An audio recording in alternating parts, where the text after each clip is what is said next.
Hello, I hope you can hear me, Sally. I think you're the only one here so far. Maybe some of our friends will join us within a couple of minutes. I know Joanna said she was going to try, and you never know who else might show up, but thank you for being here. It's nice to have you. You're reliable with my library programs. I appreciate that. It's good to have folks who you can count on.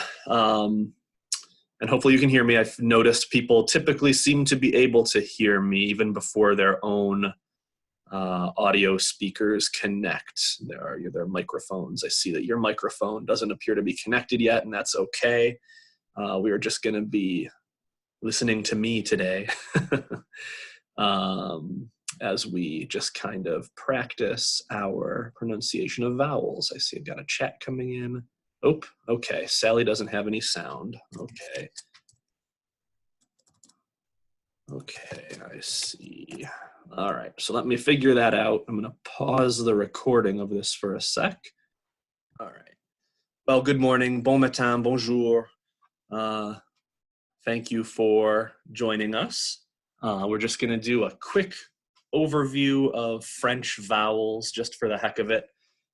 Practice that pronunciation, which is a key and difficult aspect of our French learning. So, oh, I see somebody has drawn on my screen. That's interesting. That's cool. No worries. Not sure how that happened. Not sure if everybody else is seeing that, but there's now a yellow line going down on my screen. So I know there's an annotation feature here somewhere. So I guess participants are able to annotate, and that's okay. So when we talk about vowels, there's a whole lot of technical stuff that goes into what makes vowels and whatnot. Oops, I'm seeing. Oh, hold on a second. We got David, maybe. David, are you able to hear me yet?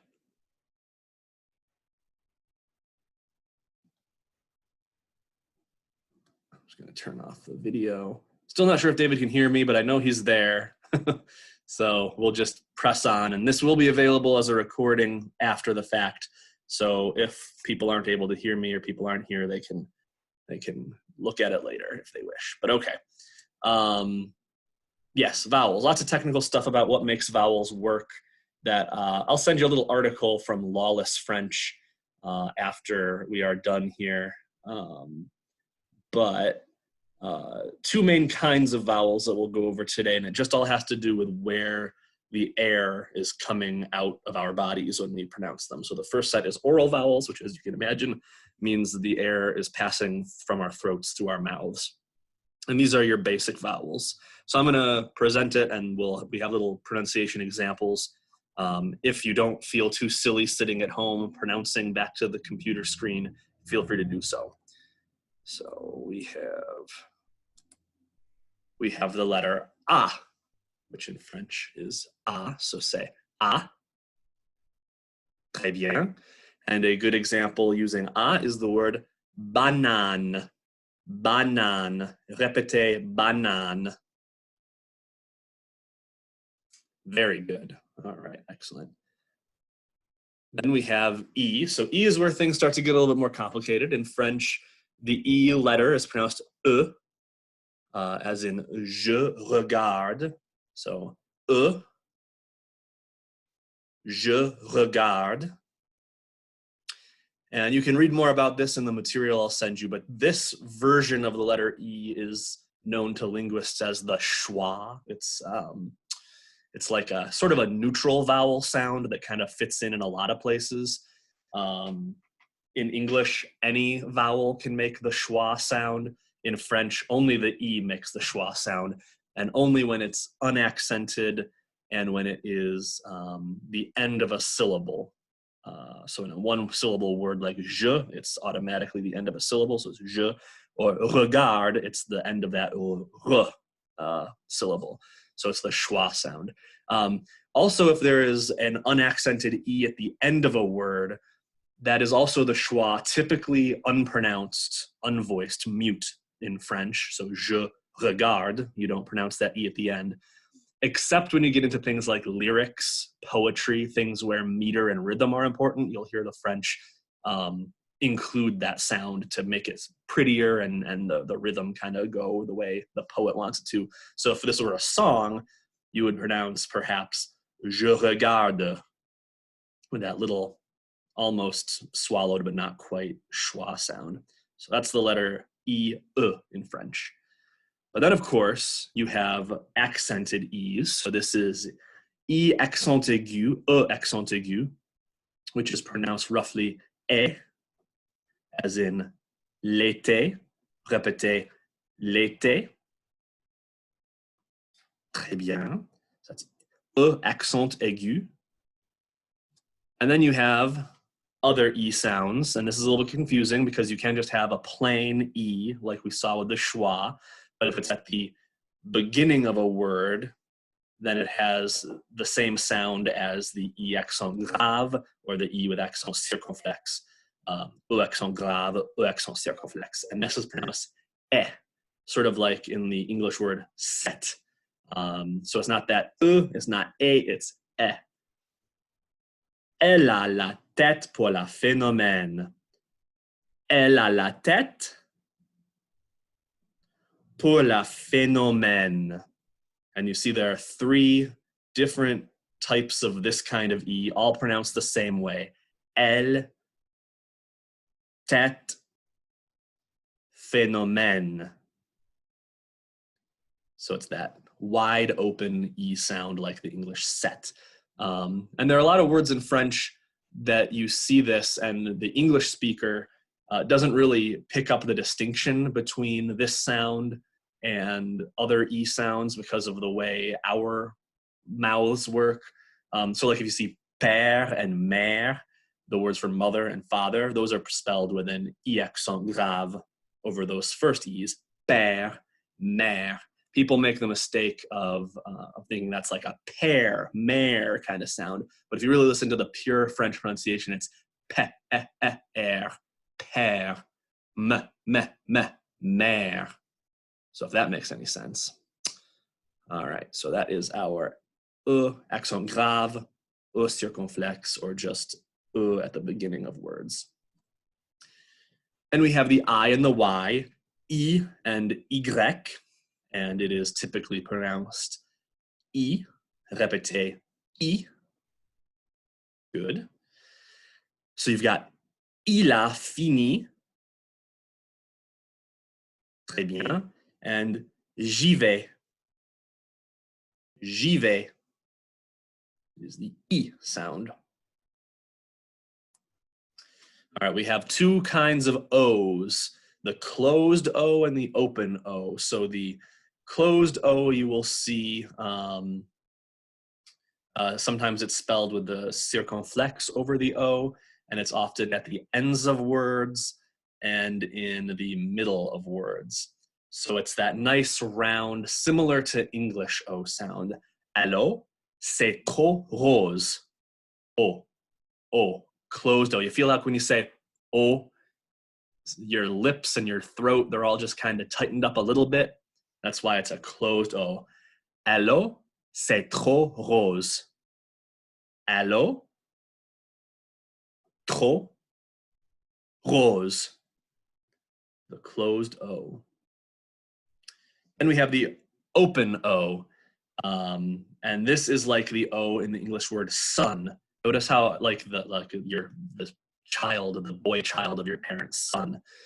So notice how that, even though it's spelled with an O, it doesn't sound so much like an O sound in English. It's more of an sound, son.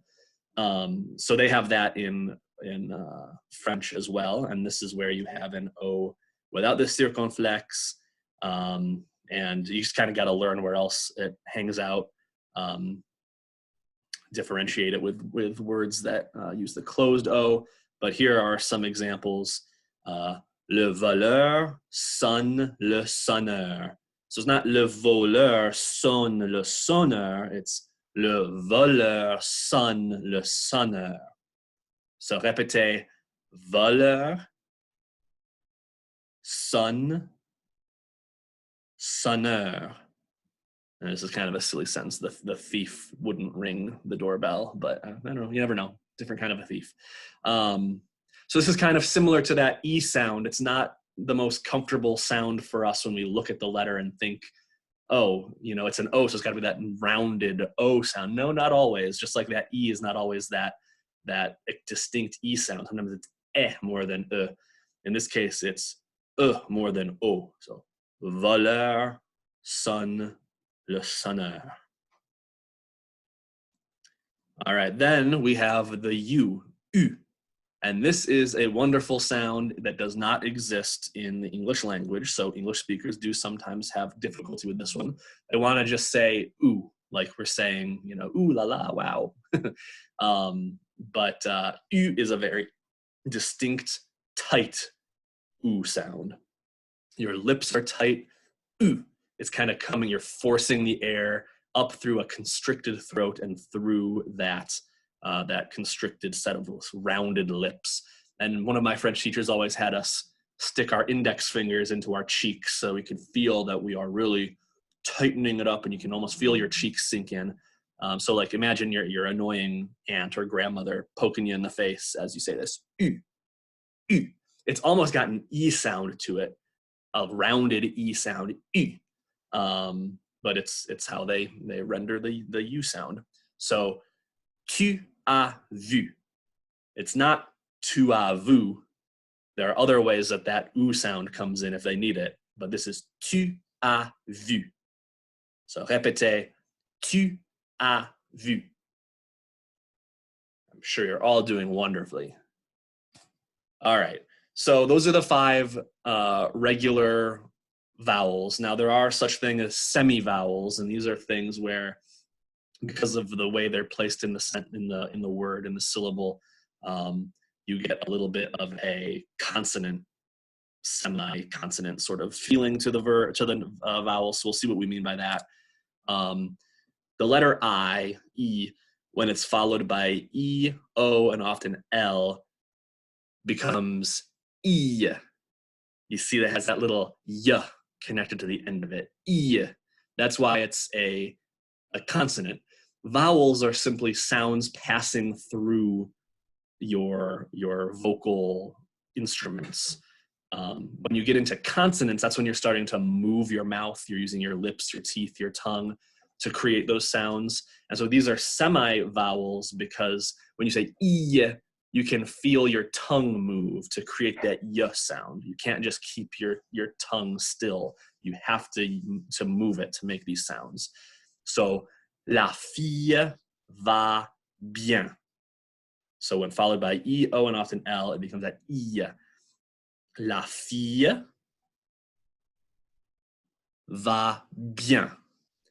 Now, a lot of times people in English think like in a word like bien, they break it up into 2 syllables. It's B, and then like that E is somehow what makes the Y kind of sound. But really, when you look at how the word is formed, how it's structured in your mouth, it's really connected to the I, and it's one big syllable. It's hard to get that through our heads, but it's not bien, it's bien, if that makes any sense. All right, we'll continue to the other semi-vowel, which is a U that kind of makes a W sound when it's followed by any vowel, and often, as you can see, when it's sort of the first sound in the word, which in French is almost always going to be, it's not really going to be the first letter. It's going to be following an H, a silent H. So this is like an U that kind of turns into a W as you get to the end of it. So huit, huit, huit, huit, huile, huile, huit, huile, en Suède. Because you can feel when you make that U sound and it turns into a W, now your lips are moving. W, Suède. So it's a semi-vowel. It's not just air passing through your mouth. You have to move your lips to make it work. Huit, huile, en Suède. Répétez, huit, huile, Suède. All right, so when the U is followed by any vowel, it becomes that kind of W sound. All right, then we get into nasal vowels. So the first set were all oral vowels. You can imagine where the air is passing through in nasal vowels, it's passing through your nose. So we're not going to go through too many of these distinctly, but just know that those first combinations of letters on the left are how these sounds are typically represented in writing when you're writing about the sounds. But the letter combinations on the right are all the different ways they could actually show up in words. So it's represented as A-N, but it could be spelled A-M, A-N, E-N, E-M. Those all sound the same. Then there's I-N, which is eh. And it could be I-M, I-N, A-I-M, E-N, and a lot more that I couldn't fit on the screen. That one's a very common one. Eh. Then you get into on, which could be O-N or somewhat less commonly O-M. On. And then which could be U-N or less commonly U-M. And fortunately, is very common because it's the masculine article, indefinite article, and une. All right, so we have un, répétez, un,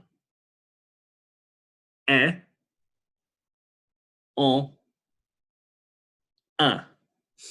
And with these, it's not so much that there's a lot of air passing through your nose, but you're closing off a portion of your nasal passages to make this sound come out. I hope you can feel it. It's hard to describe. On, un. On,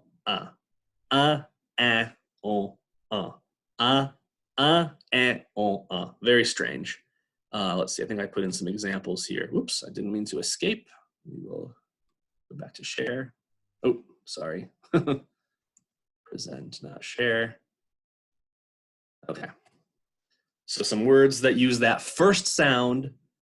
Répétez. Banque. Banque. Gendre. Gendre. Enfant. Enfant. So you can hear how those are all pretty much the same sounds. Banque, gendre, enfant.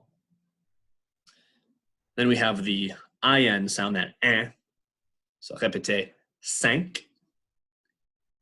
Cinq. Pain. Impuissant. Cinq. Pain. Impuissant. Très bien. Then we have the on. Répétez, onze. Onze. Citron. Citron. Okay. And the un, répétez, un. Lundi. Humble. Parfum. So tricky stuff, but those are important ones. They obviously show up an awful lot in French. Oops, I did it again. Keep hitting escape instead of enter. But that's the last slide anyway, I think. Yeah. All right, so those are French vowel sounds. Obviously, you're probably thinking to yourself, there are a lot of other letter combinations that cause these sounds to come through in French. And that's something that's just takes practice and learning and building your vocabulary and an understanding of how the letters go together to make some of the same sounds. I will share with you the Lawless French sort of portal page to all things vowels, and you can read about more of the technical stuff as well as seeing more examples and more of the letter combinations that create these vowels, because it's not just like the letter A is the only thing that ever makes the A sound. It's not like the letter is the only thing that ever makes the A sound. As you know, there are lots and lots of other letter combinations that do those, but these are the pronunciations. Let me see here. I will go back to my managing participant screen and I will see if I'll unmute you one at a time just to see if you have any questions or thoughts. So I'm going to start with Sally. You still with us, Sally? I'm here. Okay. Any questions about any of that? No, that was pretty thorough. Oh, good. All right. And hopefully the Lawless French page will fill in any gaps, because I certainly didn't include every single thing a linguist would. All right, I'll mute you up again and see if Virginia and Jacques have anything. All right, you guys are unmuted. Any questions from you guys?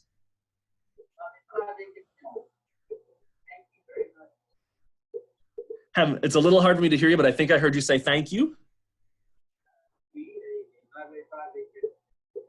Okay, you're can't hear super well, but I think, oh, I see there's a flashing message. Maybe that's one of you two.